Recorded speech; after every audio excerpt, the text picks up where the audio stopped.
saw it really briefly in the preview, and then the owl bear Hawk is bear. Oh yeah, owl bear. That's what it owl was. bear. Yeah, which here's the funny part. So a druid technically cannot turn into an owl bear. So all the purists are like, what is that? Because an owl bear is technically a monster, and a druid should only be able to turn into beasts. So, and they're like, let it slide, man. They made a D&D movie. So it's like, you can't get it all. But that's how nerdy the groups got, because they're like, oh man, this is totally inauthentic.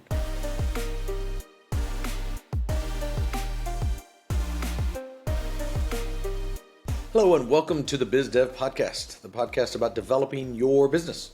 I'm your host, David Baxter, and I am joined, as always, by amateur hot dog eating competition person, Gary Voigt. How's it going? It's going good. Watch out, Chestnut. Coming for you next year. Yeah.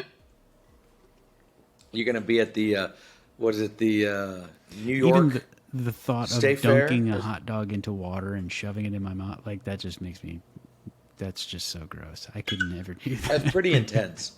If you ever, and this is just random vault of useless knowledge here. If you ever look up the legend Kobayashi, the guy who totally changed the game on all that, he was the first one to ever dunk it. Yeah.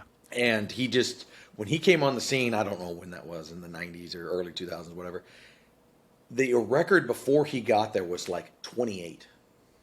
And then he did his little thing and it went to 56 in 1 year. I actually remember hearing about it on a 4th of July. Like, who? Kobayashi?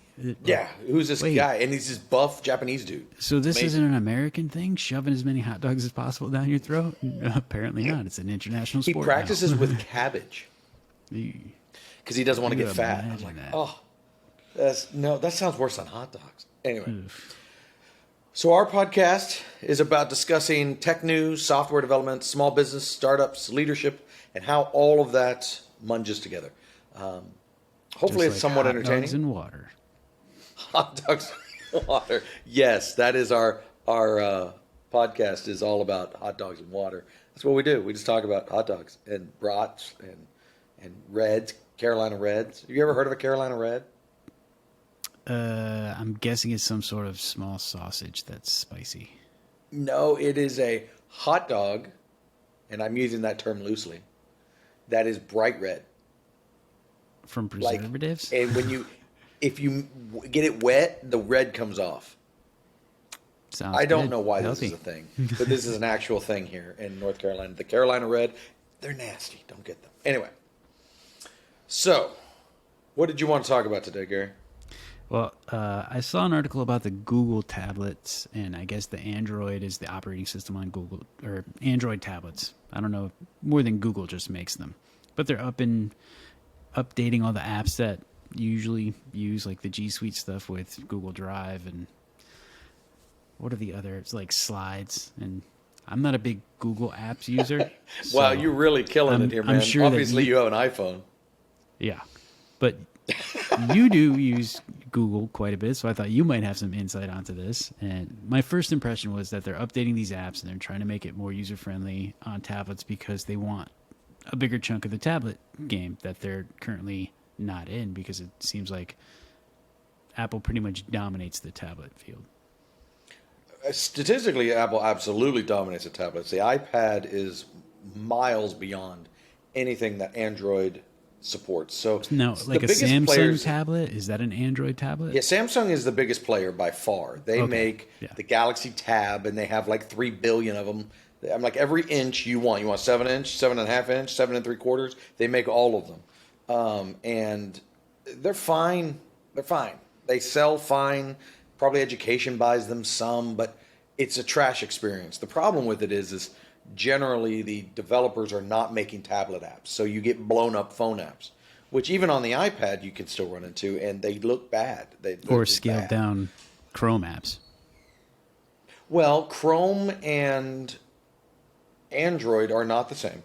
So if you have a Chromebook, it is not running Android, it's running Chrome OS, and those two shall never meet.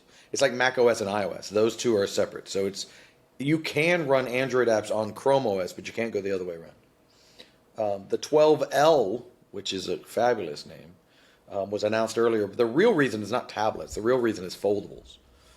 Foldables are real now on Android and only on Android. And so you get the big, Z Fold. They're about to come out with number 4. August 10th, I think Samsung is talking about number 4, which is supposed to look exactly the same. So, okay, cool.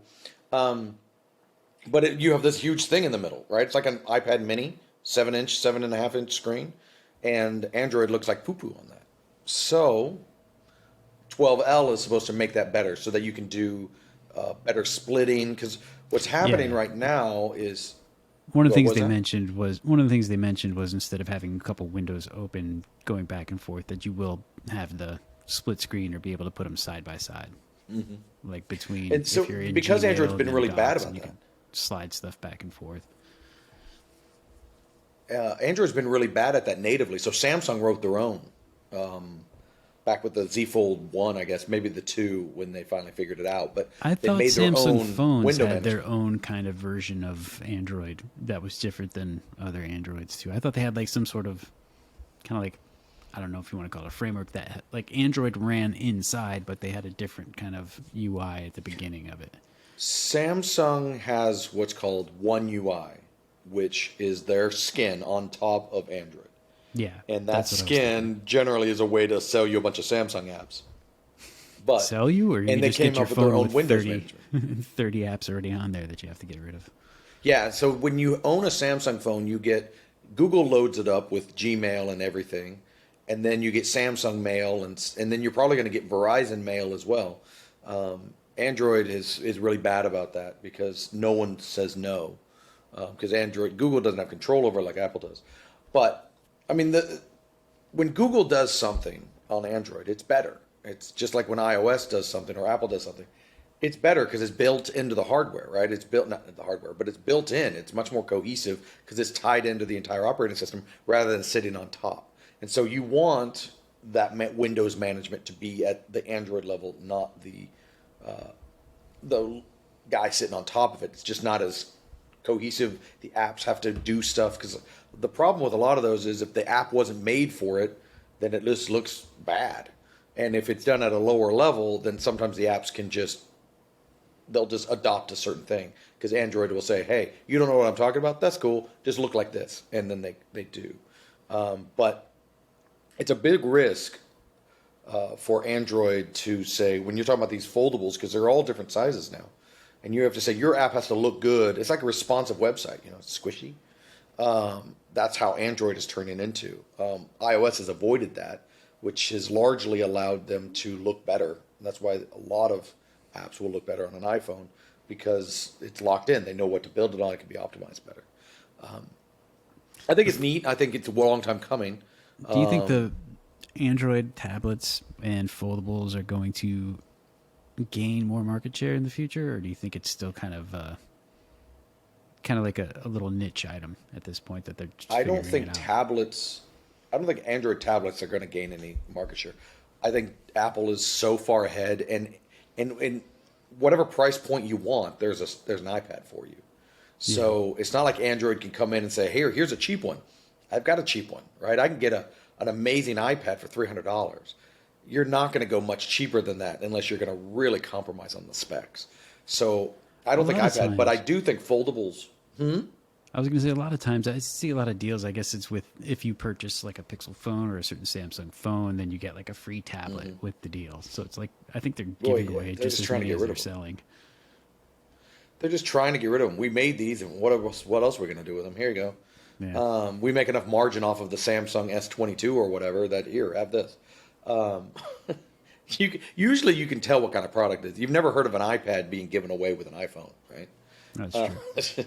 Not a thing. I think foldables are the future. I do think that every phone maker will make a foldable phone. Apple will certainly have one. I don't know when. I'm surprised, actually. I was listening to The Verge the other day, and they were like, traditionally speaking, it's about 3 years after the first one that Apple starts coming out. So in theory, this year would be the year of the foldable iPhone. It's not going to be, but that's, if we were following their history, that's generally when they follow suit. And because Samsung, of course, blazed the trail. They love to blaze trails, and they sell those things, a few of them, and make a name for themselves as being fancy, and that's great. I mean, it's great, but Apple comes in and says, "This is how you really do it." Like, it's the ongoing joke is, "Have you ever heard of a folding phone?" Of course you haven't, because we haven't done it yet. And it's like, dude, they've been out for years. They do that every year with their stuff. Well, but the new? I do think there will be one. That is the future. I do think it's just gonna be a while. Like, I have a friend who's got a Fold. Have you ever seen one of those in person? It's Galaxy huge. Fold. Yeah. Or when you fold that in half, it's like a remote, like a TV remote. They're so thick. Didn't Motorola make the foldable Razor? Yep. Too. Yeah, and that's really thin because it's just one screen that folds in half, not two screens and double batteries and all of that. Yeah. Every now and then I'll see a tech review Marquez will do on a foldable. And I guess it's something, maybe if you're into it, I just don't see a need for it for me. Like, I'll watch the review and be like, yeah, cool. I like the fact that they can make a screen that can do that, but I don't see a need for it anyway. Anytime soon, at least.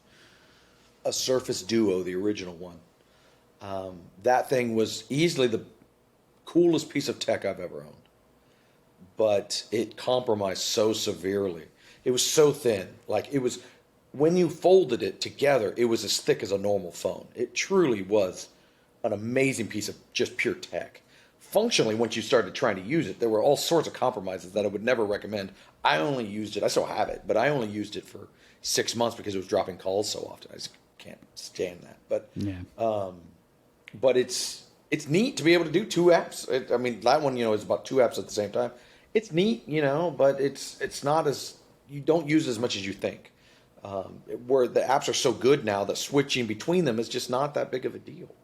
Now, eventually, we'll be like, why did I ever do this? And, how did I live before the foldable phone? I don't know. We'll figure that out. But I do think it's the future. I think within 5 years, there will always be the candy bars, or at least for the foreseeable future. And then there will be a flip version, a foldable version. Now, will it fold like this, like the Fold, or like the Razor, or will it fold like a book? I don't know. I don't know which one will win. What do you think of when I say imposter syndrome? What do I think of? I think of every startup that ever comes to me. All right. Well, including apparently, the psychological phenomenon imposter syndrome is when this high achiever doesn't really feel like they've actually earned their accomplishments, or for some reason feels that everything they have is a fraud, or they're just faking it till they make it, but never get to the making it part. They just feel like they're still kind of faking it. So, yep. I would other say than just every single startup business person owners, does that. Yeah, I'm sure just lots of people feel. I think anybody. Yeah, I mean, if you want to expand it to generally, I think everybody faces it at some point. Every parent faces it. Every business owner faces it. Every athlete faces it. Every performer of any type feels they do at some point in their career. Yeah. No matter how good they are. I mean, Adele at some point. It's been like a buzzword and talked about a lot in the tech design development industry, startup industry, I guess. Any kind of like tech business industry for a while now. So it's real. Or do you ever feel like you're suffering from imposter syndrome? Now it's way less. But for a long time, absolutely. I think it's something, it's kind of a rite of passage. I think if you have a startup, if you have a new business idea, if you're trying anything new, if you're going outside of your comfort zone, you are by very nature going to feel like you are faking it. You are a fraud. When I first started UX design, I think that's probably where it hit me the most, me personally. I've never been to school for UX. I never studied that. When I went to school, that wasn't a thing. I don't have any degrees. I don't have miles of user profiles that I can just pull from. But I was doing UX for years before it was even a term. But I had to justify. In the design industry specifically, this imposter syndrome is always talked about and brought up. And it's extremely common, especially when designers start getting into something. Like if they had a background in, say, if they went to design school or they just started learning on their own. Usually it starts with something small, like you'll try to make some logos, you'll do some stuff for friends, t-shirts or whatever, posters, and that'll probably lead into like print design, and then that'll probably lead into, okay, well, I'll try playing around with the web pages. I'll mess around in Photoshop, see if I like doing compositing. And then these skills you build up over time will eventually lead to something else other than, what you started with, like print design. So in the evolution of a designer, at every different stage where they're learning more, everyone talks about there's the excitement of learning something new and kind of branching out. And then as you're going and you're getting better, you're getting a little bit of accolades from peers, or, clients are liking your work, and you go further and further. And then you might hit a lull where things are kind of the same for a while. And you're like, okay, maybe I shouldn't be doing this. Maybe I should go back to what I was doing, or maybe I should do something else, just because you've kind of hit that plateau. And it could be something with inspiration, or it could be something with just maybe you've had a couple projects that went sideways, or maybe it's just you're not feeling as inspired as when you started. So in the design world, it's a little weird, because you can show your work to people and people could say it's awesome. It's awesome. You have 50 people saying this looks great, great job. You have one person saying, really the UX pattern, you should do this and that. And then that one person's going to make you question yourself, and then you're going to have that imposter syndrome for a couple of weeks, if not longer, wondering, why am I even doing this? Maybe I should just throw it all in the river, throw my computer out the window, and just mow lawns for a living. But so I think everyone needs to recognize it, that it's there, and then keep going. I think the best thing you can do if you're feeling that is just keep going. When I was starting the business and I'm telling people, I'm a new company and I'm telling you how you should do X, Y, or Z, I just did it. And until someone told me to stop, I kept going, and no one did. And so I built up, and suddenly you've done UX on 20 different startups. Yeah. And now I can point to my own credentials to say that I can do this now. But when you're starting, everyone feels that. And unless you're, like a lot of businesses, it's not like you can win an award and that suddenly proves. Design and advertising and marketing loves to do awards. But I think it's like the only form of business I've ever seen that does all these awards. They all do it somewhat, and I could tell you the awards are not for the designers. The awards are for the agency to brag about what their designers have accomplished. Because the designers do not care. Like, I've won awards and Addies and stuff like that, and great, it's fun, it's awesome. Where are they? They're in a box in my closet. But if you're not in one of those industries, that's not even an option. I'm just saying, some people can say, well, I'm not an imposter. Look, I've got awards, right? You could point to that. Right. But if you're making jeans, or you're making soap, or you're making websites, you're making whatever, there's no award to point to. All you can point to is your own history. And if you don't have any history, then you're going to feel this. And that's completely and utterly natural.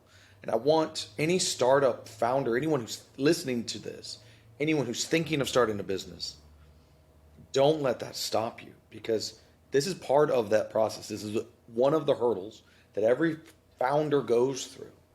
They feel inadequate. They feel undeserving. They feel like a fraud. And that's okay. Just keep going. Just keep doing it.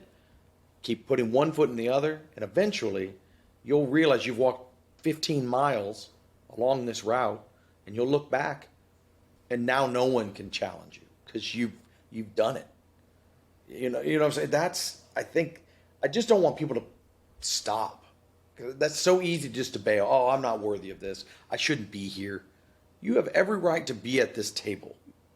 If you've got an idea and you've got the drive and you've got the fortitude to keep taking another step, then you absolutely deserve to be here and running that business. It doesn't require something that you don't already have. Yeah, Now, a lot is of the advice business ownership given. for everybody? Absolutely not. So when I was looking up information about imposter syndrome, I saw an article by themuse.com. We'll put the link in the description, but it gave like 5 stereotypical ways people feel imposter syndrome and then how to combat it. And the psychologist basically said exactly what you said. It's a common phenomenon, especially in industries where there's a lot of creativity and mental, I wouldn't, what's the word I'm looking for? A lot of mental gymnastics, like Cerebral. a lot of figuring stuff out. Yeah.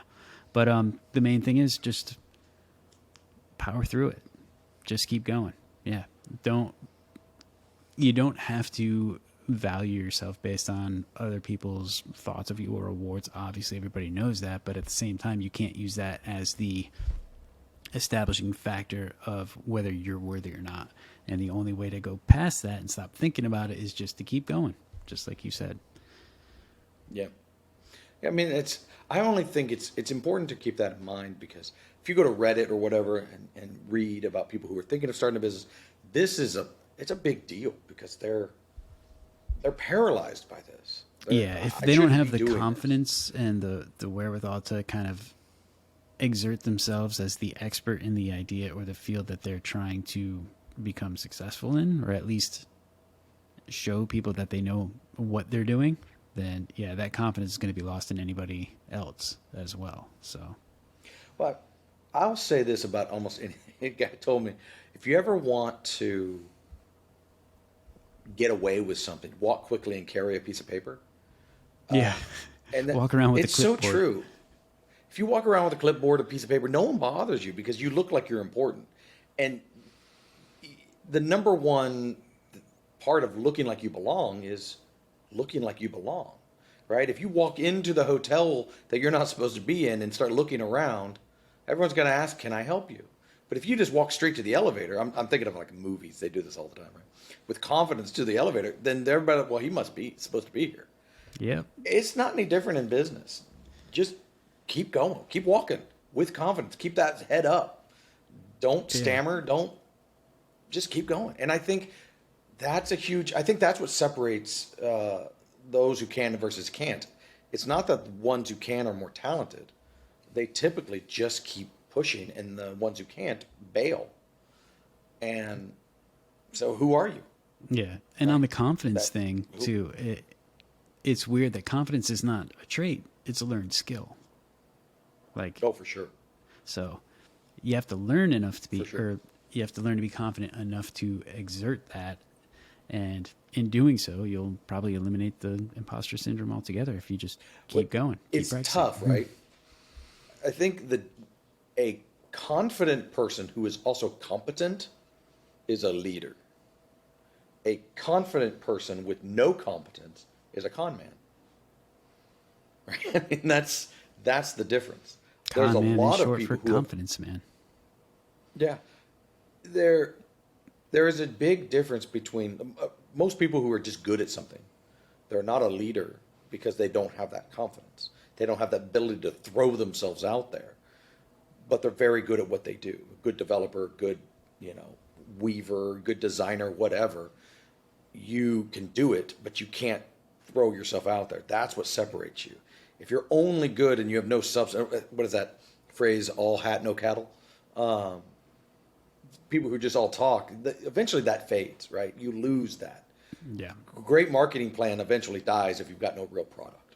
So I think it's the same thing. If you're just mix those two and go. I feel like I'm repeating myself, but it bears repeating, because I know so many people are just stuck. I mean, we are in one of those times. Speaking about stuck, and I mean economically. It leads back to an older episode we had about burnout. And this is another easy way to get to burnout fast if you let this imposter syndrome kind of just take over. Yeah, for sure. What I was saying though is, we are in a time right now, and I'm speaking only of America because that's where I live, but the economy is getting weird. People are getting freaked out about all sorts of stuff. This is when startups happen. The world is changing under our feet. This is when startups happen. If you have an idea, this is when you start. Because the next generation of whatever is right around the corner. Like we've been about the same for 10 plus years. The tech industry has been about the same. I mean, we advanced, don't get me wrong, but Facebook has dominated for 10 plus years. Google has dominated for 20 plus years. We're changing. And now's the time. And I'm thinking specifically of tech, but I think it's across lots of industries because the economy is going through a little bit of an earthquake, right? Yeah. Things I are mean, shifting, there's things a are moving. lot more problems that need to be solved. And then typically, there's the opportunity. most startups and businesses are in business to find a specific problem and solve it for the customers who need that problem to be solved. So, Yeah. Just saying, I say that to give that confidence. Take that step because the market's ready. yeah, instead of be a being slow afraid of burn. what might happen because of the market, probably time to take that step and change it. So, Take that step.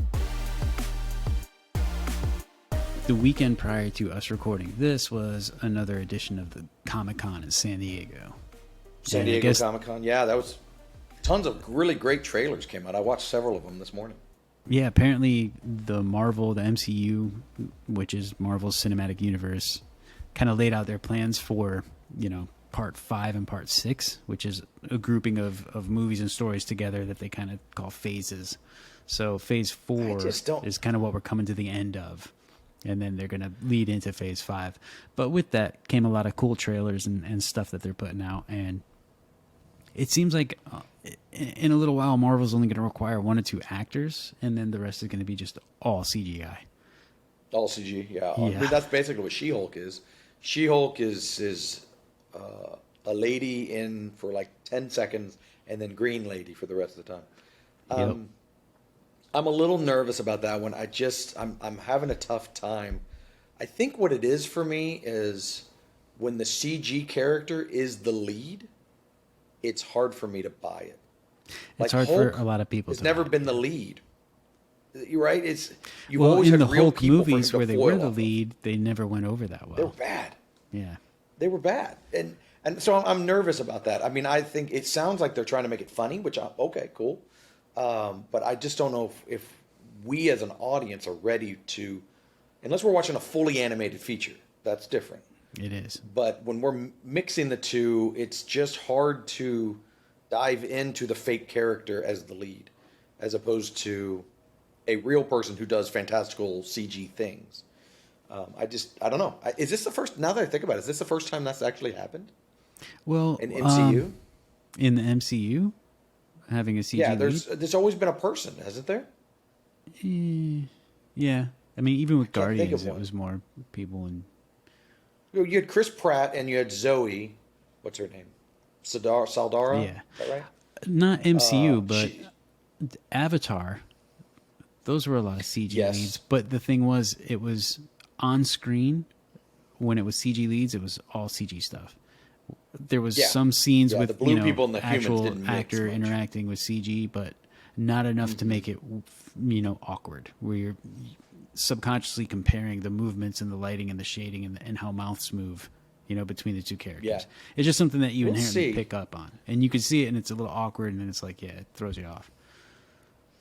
We'll see. I mean, I know they're really good at CG. I'm not really worried about that, but I don't know. That one in particular, I loved Ms. Marvel. I thought that was really, really fun. I think Wakanda Forever, that preview is very powerful. That looks pretty cool. It's weird though, because he died a long time ago now. And the MCU has moved on in so many ways, but they have to revisit that, right? Black Panther died in the world and out of the world, and they have to deal with that and make that seem somber, even though the real death happened several years ago. It's just really weird. I'm sure it'll be wonderful, and the preview is wonderful. It is strange to me, though, that Wakanda's going against the MC Aquaman. Seems just like a weird mix. Which kind of made me think of the new Avatar movie in a way too, because the new Avatar lots of one is water. World of Water or whatever it is. Big whale people, big whale thing, and people hanging onto We'll the see whale. what happens. But We'll see. if It's just you're- weird. If you're a Marvel fan, or if you just enjoy watching these movies with your kids or whatever, or your family, just know they're planning on Marvel movies for the next 10, 15 years. It's going to be nonstop. For sure. Marvel stuff. It was They got weird. I plenty don't of- like the fact that plenty they're of planning movies. it so far ahead. I don't And know. if you're- Like, we didn't think about phases until the Avengers movie. They talk about this is the end of phase 3, but we didn't know there was a phase 1 and 2. Not really. They didn't talk about it. No. And now we're planning these phases. It's just kind of strange, but that's fine. I mean, I love them. I can't imagine any of them that. If you're a CG artist or a visual effects artist, and you're getting pretty good, just know that you have an opportunity to work on any Marvel movie through whatever agency you want, probably for the next 15 to 20 years, because they need more. They're going to need more. Yeah. I wonder if they have a hiring problem. Oh, geez. Just curious. I mean, is it hard to find a digital such and such? Or is it just such a cool job that there's always people for it? I don't know. Anyway, Yeah. I'm excited for it. I'm always here for it. I can't think of a Marvel movie I didn't enjoy. Some are better than others. Thor, we just watched Thor. It was fine. Middle of the pack. Entertaining. That's all I Yeah. need it for. Not everyone is epic. Check the but box. Yeah. Yeah. All right. Well, let's. And get I don't out think of they here all for this need to week. be epic. I think that's, you have it in game or in the last Avengers, right? That was epic, and it felt epic, and it was amazing. It was a buildup of all the stuff of 20 years, and bammo. It was great. But I love me an Ant-Man, right? I mean, it's fine. That's Seeing Thomas the Train used as a weapon is awesome. So it takes all kinds. All right, I think we're going to wrap it up on that one. If you have questions, Snyder Marks, you want to make fun of Gary, where would they do that? They could email us at hello@thebigpixel.net, or they can follow us on any of our social media channels. They could even leave comments in the YouTube videos from these podcasts. Rock on. Yeah, we're everywhere now. Come see us. All righty. And on that note, thank you so much for joining us. We will talk to you next time. See you guys.